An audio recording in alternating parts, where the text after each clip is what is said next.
Welcome to this special weekend edition of PWLC News. Quite literally, my BlackBerry's been blowing up since I got on the plane on Friday, all the way through even this morning, Sunday morning, on a host of topics, franchisees, managers that were in attendance at either of the two meetings last week, wanting information. I want to address the two most prominent inquiries, one being financing and the second one being bulking. Let me start with financing.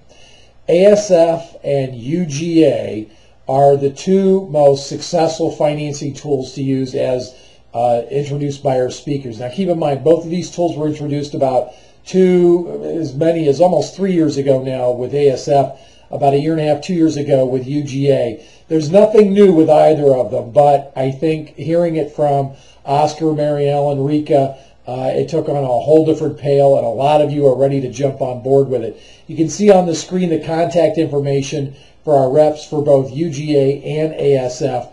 My recommendation is to call them right away. Later today, I'll be sending them both an email with a contact list for them to check off who is already a participant in these programs and who is not. Some of you are asking me about Care Credit. Care Credit is through GE Finance, and that is only available if you are a physician-owned, chiropractic-owned, dentist-owned practice.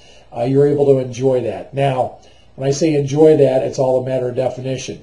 As some of you heard Oscar Balbuena said, about 1, maybe 2 out of 10 people even get approved by Care Credit, as opposed to UGA, which is guaranteed credit approval, and ASF, there isn't even a credit approval issue, because that's basically collections using in-house financing, using ASF as the tool. The second issue is bulking. And I want to give you a quick formula, which is not the only formula, but the most common formula described by our speakers. It's your program, plus the medical, plus any miscellaneous maintenance, B12s, things of that nature, plus product.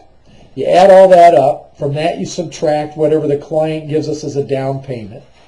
And then the balance of that, you divide over the course of 16 weeks. And that is what their payment is through ASF.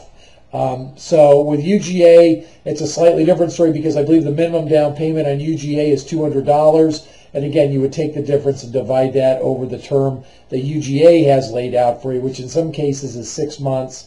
But you can make it even tighter than that if you want. There will be a host of additional meeting information that it will be distributed over the course of the week. So keep an eye on PWLC News, your email. Not a lot of it will be faxed, because it's just too enormous to be faxing. So predominantly keep an eye on YouTube and on your email. That's your weekend update. Enjoy what's left of your weekend. If you're catching this on Sunday, have a great weekend, everybody. See you on Monday.